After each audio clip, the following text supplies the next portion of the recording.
سامعین گرامی السلام علیکم، آپ سن رہے ہیں سٹوری ہٹ اور میں ہوں حاجی قادر۔ آج کا عنوان ہے سون پری اور بھیانک چڑیل۔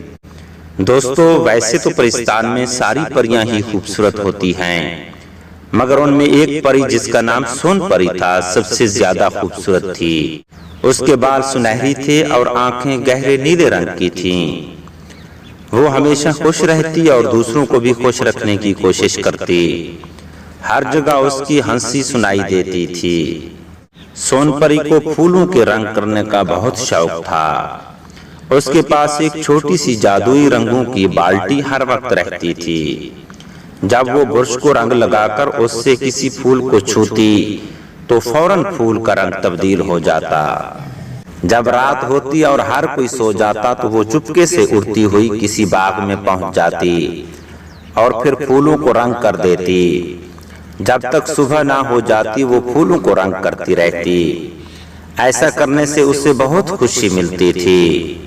پھول بھی اس کا بے صبری سے انتظار کرتے تھے۔ وہ چاہتے تھے کہ سون پری آئے اور انہیں دھنک کی طرح رنگوں سے سجا دے۔ ننھی پری دوسری پریوں کے جاگنے سے پہلے اپنے گھر واپس آ جاتی تھی۔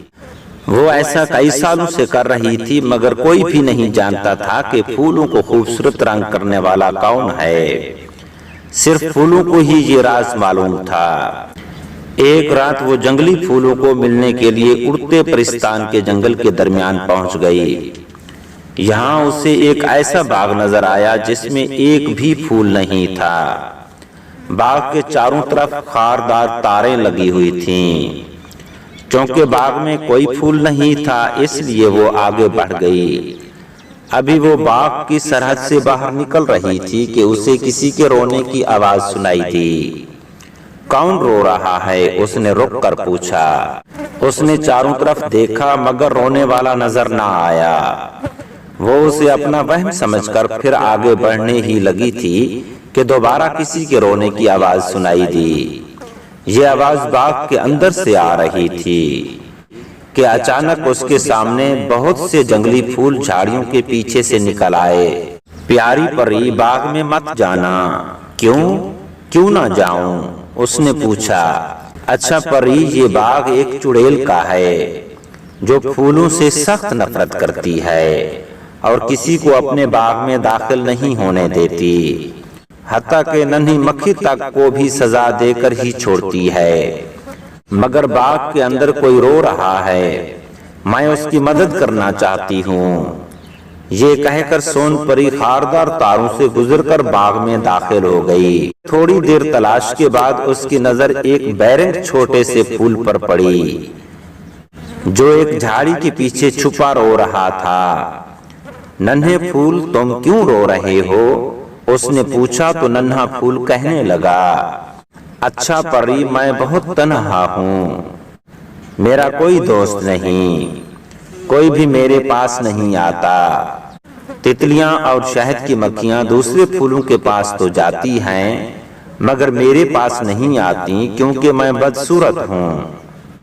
ننھے پھول کی بات سن کر سون پری کو بہت دکھ ہوا۔ ننھے پھول، تم اداس مت ہو، میں تمہاری مدد کروں گی اور تمہیں خوبصورت رنگوں سے سجا دوں گی، پھر سب تمہارے دوست بن جائیں گے اور تتلیاں اور شہد کی مکھیاں سب تمہارے پاس بھی آیا کریں گے۔ اس نے کہا تو ننھا پھول خوش ہو گیا۔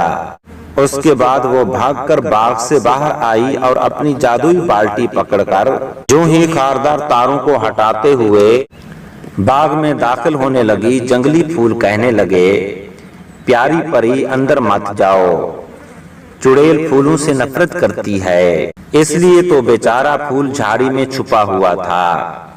اگر اس نے تمہیں پکڑ لیا تو یہ تمہارے ساتھ بہت برا سلوک کرے گی۔ یہ سن کر سون پری نے اطمینان سے جواب دیا، لیکن میں تو ننھے پھول کی مدد کرنا چاہتی ہوں تاکہ وہ خوش ہو جائے۔ ٹھیک ہے، مگر میرا انتظار کرنا، میں ابھی دیکھ کر آتا ہوں کہ چڑیل سو رہی ہے یا نہیں۔